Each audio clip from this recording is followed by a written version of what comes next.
Dabar praktiškai išbandysime prisijungti prie dis2.0 aplinkos. Surenkame adresą.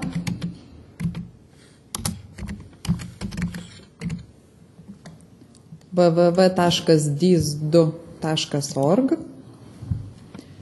ir prisijungiame su savo vartotojo prisijungimu.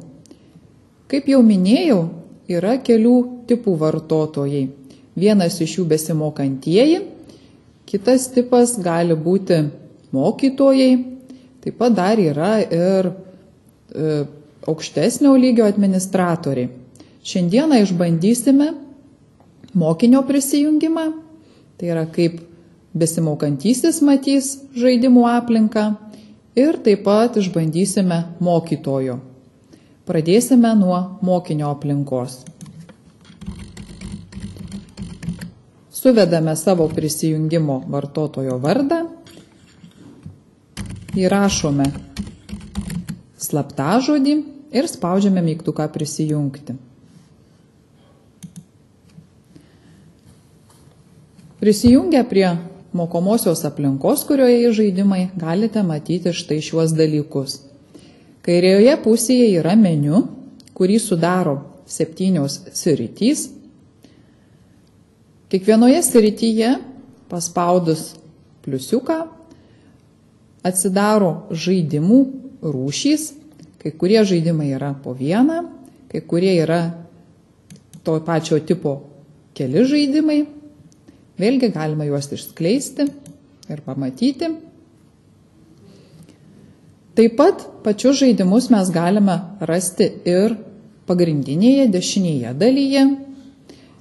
Čia yra sritys pavaizduotos paveikslėliais ir paspaudę ant konkrečios srities mes matome kiekvieno paveikslėlio logotipus ir jie būtent atitinka kairiajame meniu esančius žaidimus. Kaip čia yra intonacija, taip, štai čia yra būtent to žaidimo logotipas. Tai jūs galite naudotis tais meniu, kuris yra jums patogesnis, arba kairiuoju meniu, arba būtent tas, kuris pavaizduotas logotipais paveikslėliais. Pasirinkdami konkretų žaidimą, pradėdami jį žaisti, mes turime paspausti ant to žaidimo, arba čia, arba dešiniajame meniu. Tada jūs matote, atsiranda, kiekvienas žaidimas turi savo instrukciją, jūs galite ją perskaityti, arba, jeigu jums sudėtinga skaityti, jūs galite paspausti mygtuką ir instrukciją išklausyti. Kai jūs jau susipažįstate su žaidimo instrukcija, tada spaudžiate mygtuką rodyklę ir pradedate žaisti žaidimą.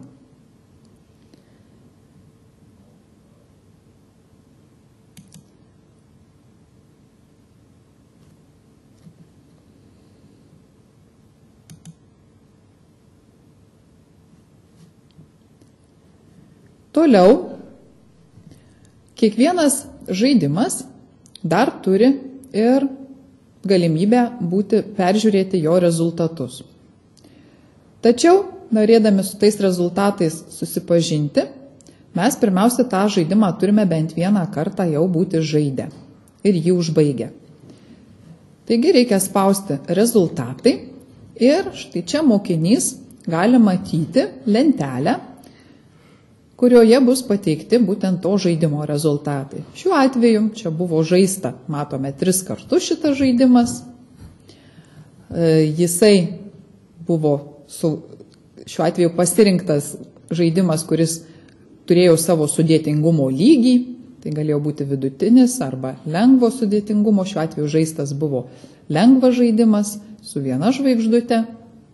Matome, kiek klaidų buvo atliekant šitą žaidimą, taip pat žaidimo pavadinimas. Taip pat kiekvienas žaidimas turi ir anketas. Reikia paspausti ant šito mygtuko ir besimokantysis gali užpildyti anketą, tai yra pasakyti savo nuomonę apie šį žaidimą. Jeigu norima tik tai pasakyti, ar patiko ar nepatiko, užtenka paspausti šypsenėlę pagal tai, kaip mums patiko šitas žaidimas.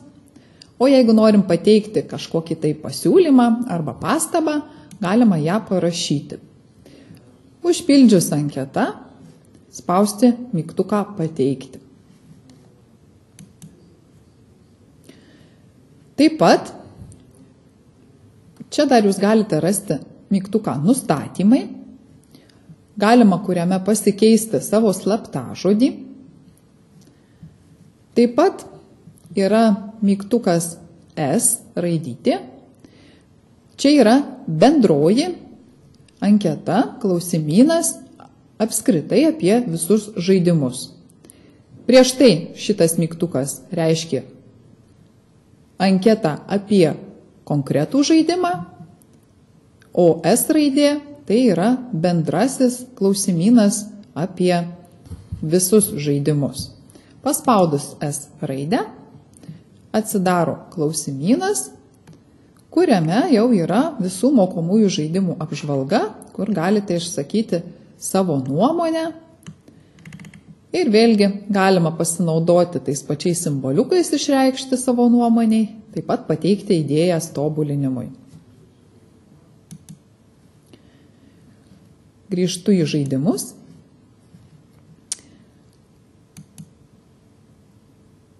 Taigi, kiekvienas žaidimą, jeigu jūs norite žaisti ir norite matyti didesnį ekraną, galite paspausti štai šį mygtuką, tada meniu dingsta ir jau matome didesnį vaizdą.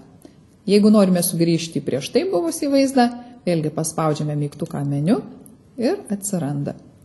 Dar vienas mygtukas, kurio aš nepaminėjau, tai yra žaisti žaidimą tą pradėti iš naujo. Paspaudusi jį, dar kartą mums iš naujo atsiranda mūsų žaidimo aprašymas.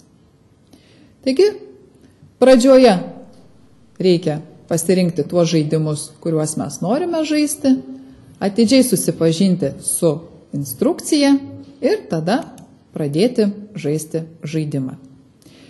Dabar aš pasirinkau iš regimosios atminties šios srities žaidimą vienodų paveikslėlių visuma. Kaip matote, yra ne vienas žaidimas, kurį galima pasirinkti. Pavyzdžiui, pasirenku kompiuterį ir pasirinkti reikia sudėtingumo lygį. 1 žvaigždutė lengvas, 2 žvaigždutės vidutinio sudėtingumo, 3 žvaigždutės sudėtingas. Visada siūlau pradėti nuo lengvesnio, kad susipažintumėte, koks tas yra žaidimas. Šiuo atveju reikia surasti vienodus paveikslėlius.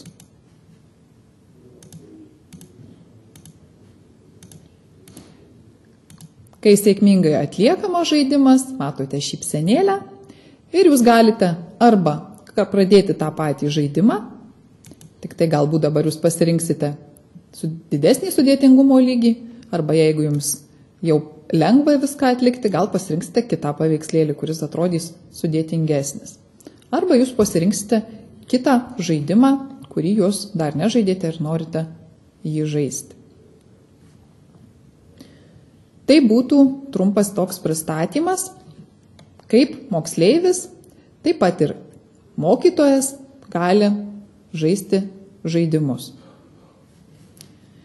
Dar vienas mygtukas, kurį nepaminėjau, būtent yra kaip atsijungti iš mokomųjų žaidimų aplinkos, jį paspaudus, tiesiog išeiname ir grįžtame į mūsų pradinį tinklapį.